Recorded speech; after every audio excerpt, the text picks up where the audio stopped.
इस वीडियो में हम देखेंगे MCQs on transistor. Let's start with question number 23।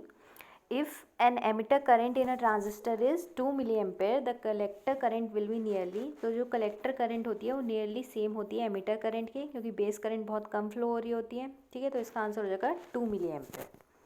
Next question is in a transistor with normal biasing the dash. तो normal biasing case में क्या होता है, जो एमिटर बेस जंक्शन होता है फॉरवर्ड बायस में होता है और कलेक्टर बेस जंक्शन जो होता है वो रिवर्स बायस में होता है। तो फॉरवर्ड बायस के केस में लो रेजिस्टेंस होता है और कलेक्टर जंक्शन में रिवर्स बायस के केस में हाई रेजिस्टेंस होता है। तो इसका आंसर हो जाएगा B. Next question is the most commonly use transistor circuit arrangement is. तो मोस्टली कौन सा यूज़ होता है, common emitter configuration mostly use होती है। Next question is for a transistor action, जब हम ट्रांजिस्टर को यूज़ करते हैं तो जो बेस रीजन होता है वेरी थिन होता है, लाइटली डोप्ड होता है। तो ये ट्रू हो गया पहला।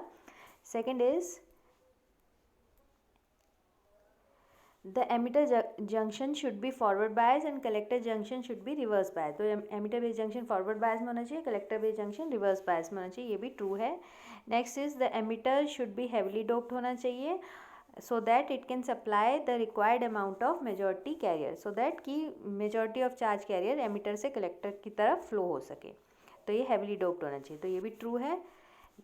तो इसका आंसर हो जाएगा D, all of these। next question is the magnitude of leakage current in collector base junction with emitter open is।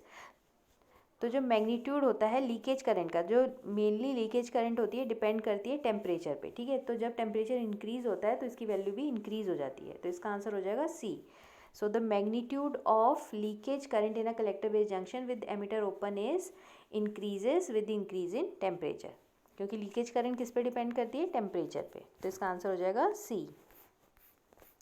Next question is the silicon transistors are more widely used than germanium transistor because क्यों silicon वाले transistor ज़्यादा use होते हैं germanium से।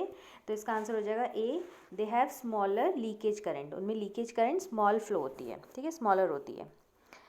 Next is a transistor when connected in common emitter mode has. जब वो common emitter mode में हम ट्रांजिस्टर को कनेक्ट करते हैं तो उस समय क्या होता है, तो जो उसका इनपुट रेजिस्टेंस होता है वो मीडियम होता है और हाई, जो आउटपुट रेजिस्टेंस होता है वो हाई होता है। तो इसका आंसर हो जाएगा डी।